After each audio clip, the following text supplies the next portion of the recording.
course, we know that rerun and by-elections were conducted in about 29 states of the Federation last Saturday, and INEC has since started giving out certificates of return for those who have emerged victorious in that election. As well, the Court of Appeal has also inaugurated tribunals to address any grievances or misgivings that have come out of the conduct of that exercise. INEC is already talking about its plans ahead of the Ondo and Edo governorship election. They've in fact confirmed to Nigerians today how many political parties are ready to go into the governorship primaries in the different states. Let's get talking with the Chief Press Secretary to the INEC Chairman, Rotimi Oyekomi, who joins us virtually from here in Abuja. Thank you so much, Rotimi, for your time tonight.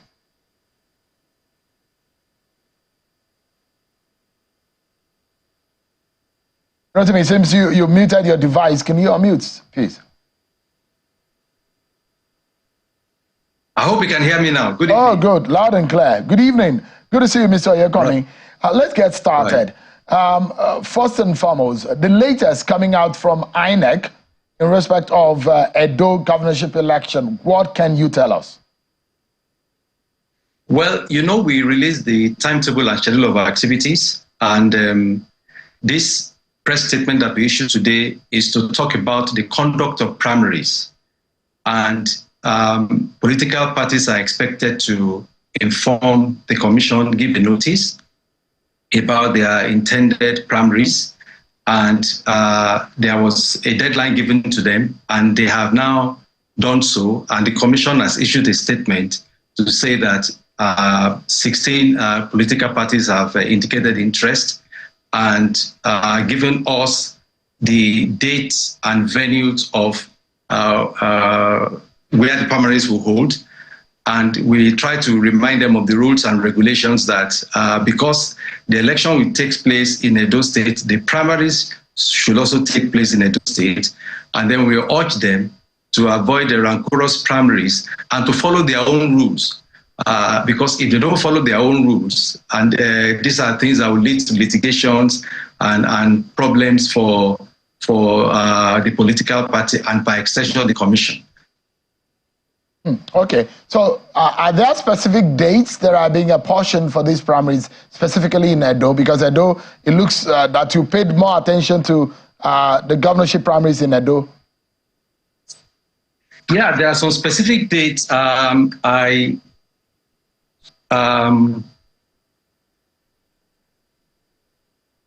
As each our statements show the dates, but I'm trying to get the press statement now to get to specific dates. But all parties have indicated the dates, and we put them there. I don't have the statement here. It's a rundown, and I don't have the dates specifically in my head.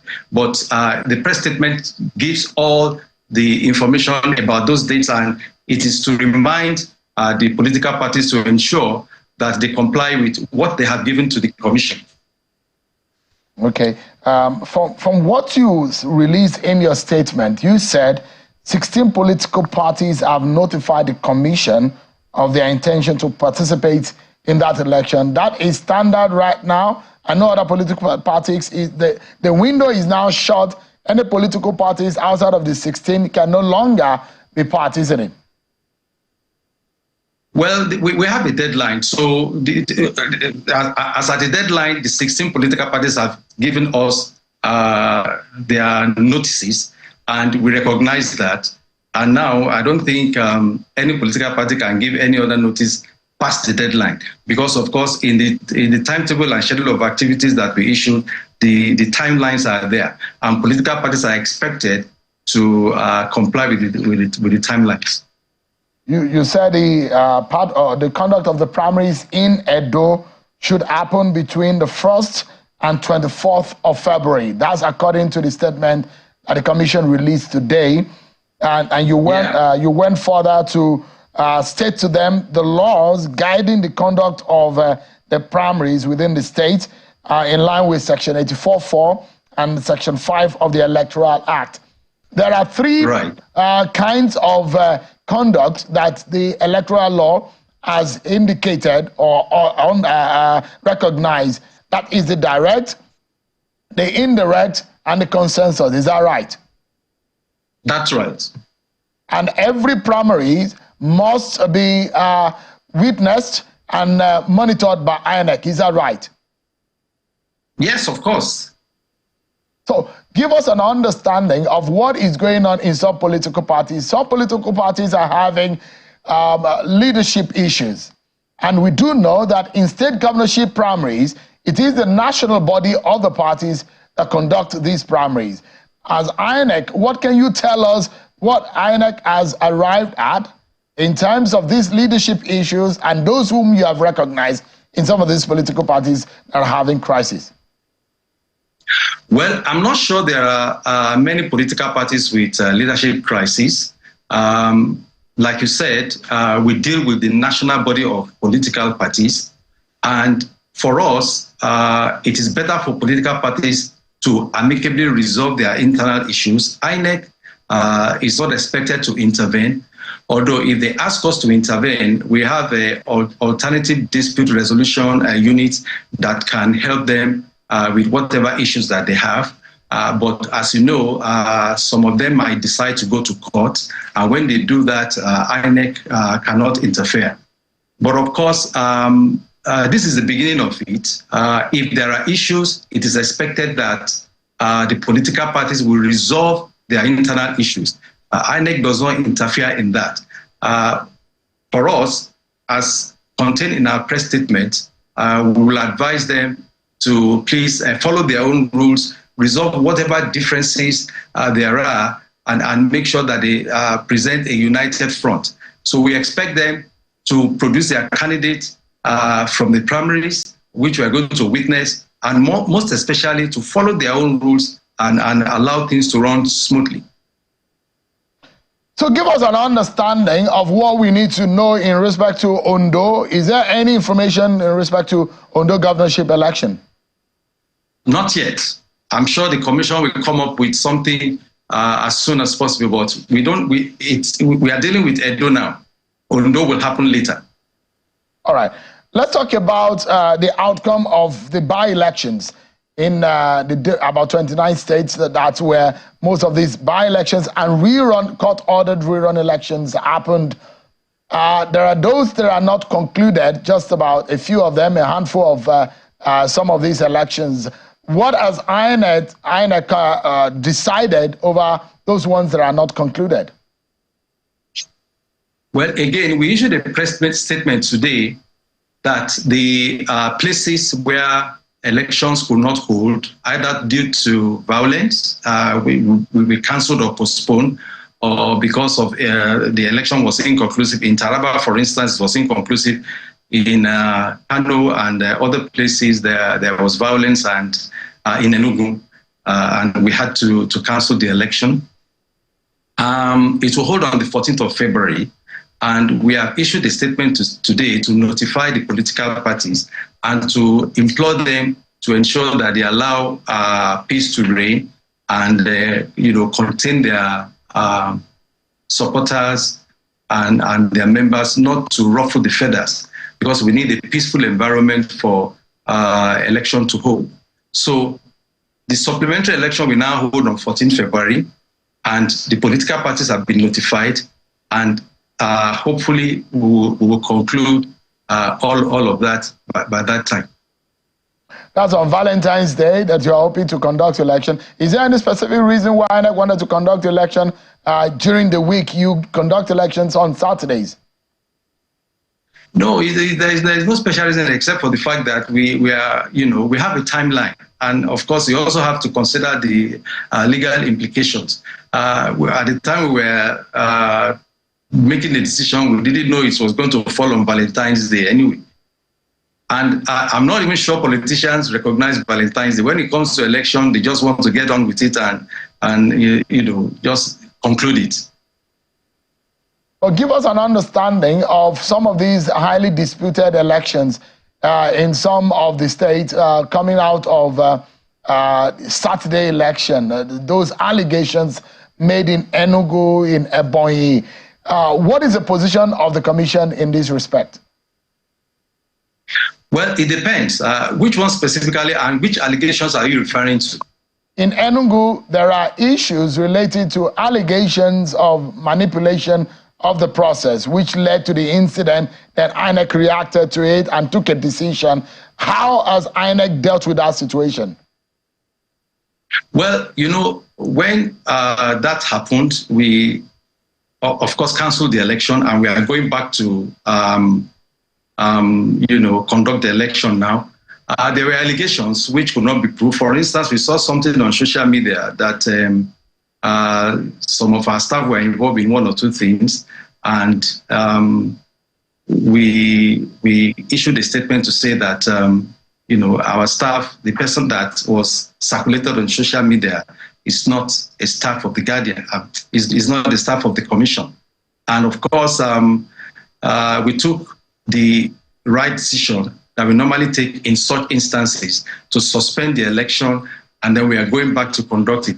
We will not tolerate bad behavior, either from our staff or from the politicians. And these rules are known to politicians and to our staff. So if we conduct election and it is disrupted, if hoodlums attack our polling units and cut away our election materials, for instance, or where materials are not available where they're supposed to be available, there are consequences for that. And our action has demonstrated that we're not going to reward bad behavior. So we took the right decision. We conducted these elections in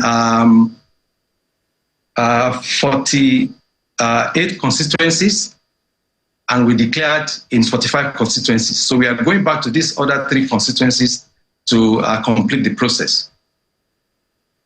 Well, what lessons have you learned from these by-elections? Because every election in Nigeria has its own intricacies, has its own dynamism and dynamics to it. What lessons has INEC been able to take out of this Saturday's conduct? Well, the truth of the matter is that we performed very well.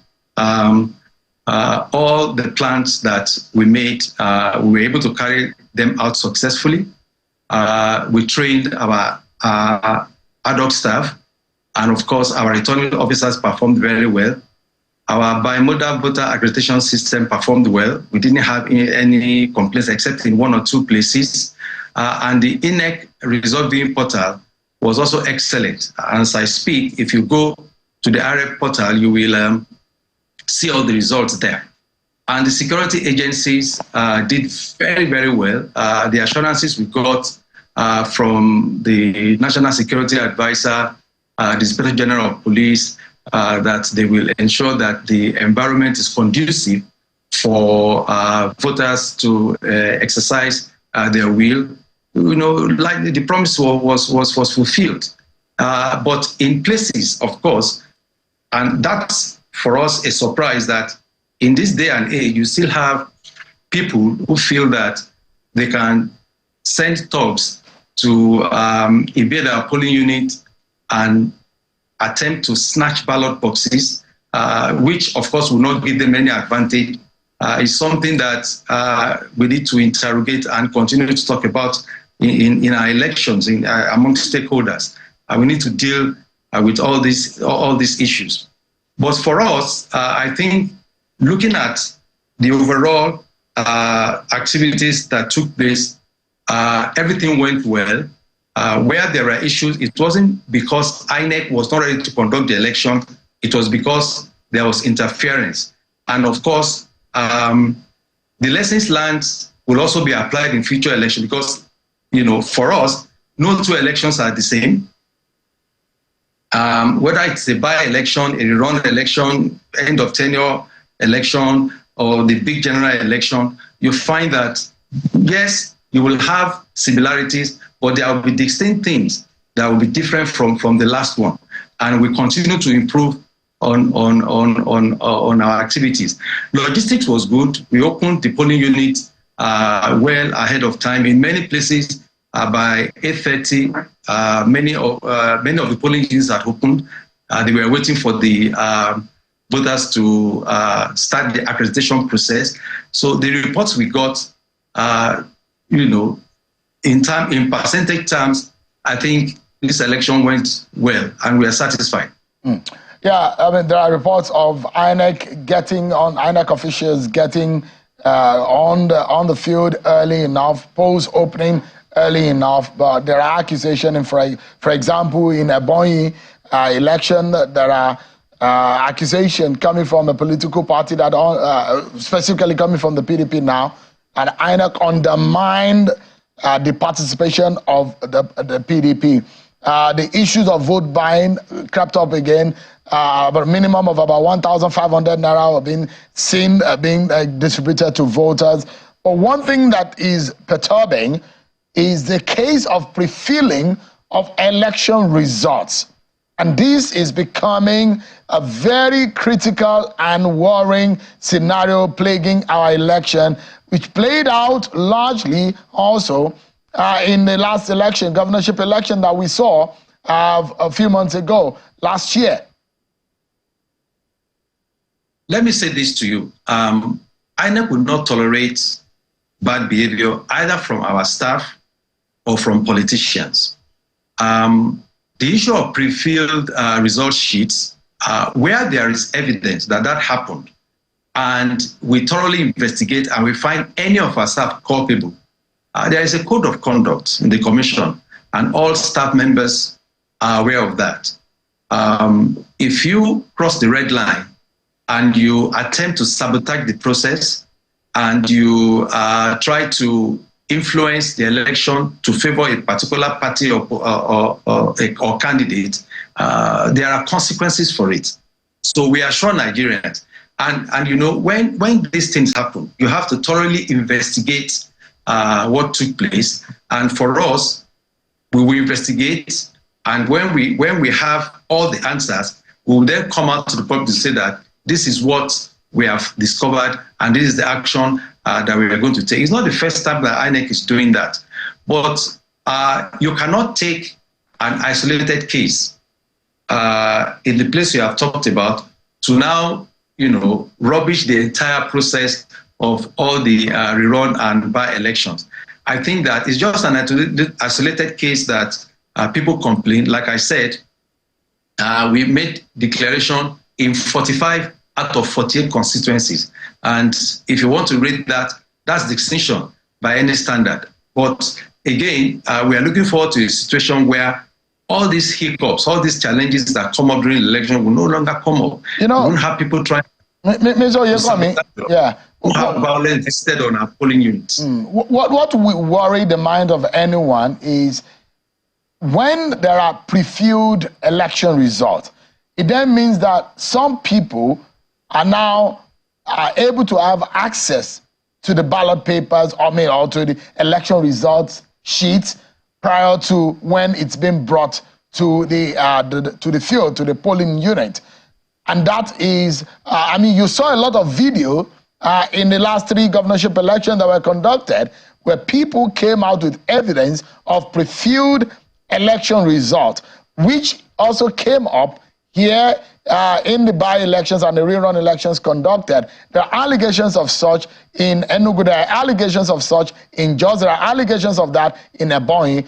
People are worried about how this is coming up again and again. Well, you are quite right. What I can assure Nigerians is that at the commission, if we find any of our staff culpable in such instance, because, the leadership of the commission will not tolerate a situation where our own staff will take our own result sheet that is in his custody and pre-fill it before election even starts. And like I said, these are isolated cases. Now, the allegations have been made. We need to investigate thoroughly and find out the truth. Like, when we are conducting these rerun elections and by-elections, there was a picture of a video of one gentleman who was apprehended and was being beaten, and he said one or two things. But we immediately launched an investigation from the headquarters, and we got in touch with the electoral officer in that place and the resident electoral commissioner in that place, and they confirmed to us that that person is not a staff of the commission. So there is no way we will have evidence, that shows clearly that. The thing is that what can we do to ensure that the access to election result sheets are limited, such that people do not have to take election result sheets, take to their homes or their offices, pre-fill it, and bring it to the politicians? Don't manipulate election result. Is there anything INEC is doing to think again about that process? Let me say this. We have non-sensitive materials, and then we have sensitive materials. Sensitive materials are domiciled at the central bank. And that's why you find that at the central bank, when these materials are being distributed, all the stakeholders are present. Party agents, civil society, even the media. You people cover such things, So at that point is when these things are handed over. And when they are brought out and they are opened, everybody has access to it. So sensitive materials are not available for people to just toy with. But that's why I'm saying that, it's good to find out the truth about what is really happening, because again, social media has a way of magnifying and exaggerating issues. So one needs to be careful. INEC has become like an easy punching bag for people, and a lot of allegations are made against us, which in the real sense are not true. But I can assure you, Sheung, that if our staff is found culpable, we will not only take action, we will inform Nigerians about what we have done. So we believe in credible elections, we don't believe in fraud, and we'll continue to do our best to ensure that bad behavior is not rewarded. Before I allow you go, Rotimi, in 30 seconds, can you tell us how much effort is being made towards the Edo and Ondo governorship elections? Is INEC trying to tinker with the electronic means of conducting the election, and also the beavers? Are you rejigging the process around beavers? Is there any plans towards it? Just in 30 seconds. No, we are constantly improving on our equipment. We are constantly improving on our services. And for the Edo and Ondo governorship elections, the lessons we have learned from the general elections will be applied to ensure that loopholes are blocked. Of course, beavers has come to stay. IREV has also come to stay. IREV will be deployed for the two governorship elections, and beavers will be deployed. In fact, the beavers, as you know, is extremely important because of the accreditation through fingerprints and facial recognition. Because without that, with your permanent voter's card, you will not be allowed to vote. So largely, we don't have issues with the beavers, and largely we don't have issues with the IREV. The technical glitch that took place, we have corrected those glitches, and we are assuring Nigerians that moving forward, things will work very well. So we are preparing for the elections. We've done several governorship elections. We've conducted several governorship elections, and they have ended very well, and people are happy, and they have not been annulled by a court of law. Rotimi Oyekome is the Chief Press Secretary to the INEC Chairman. Thank you so much for the perspectives and the information that you've shared with us tonight in respect of the past election and the future elections. Thank you so much indeed for tonight. Thank you for having me.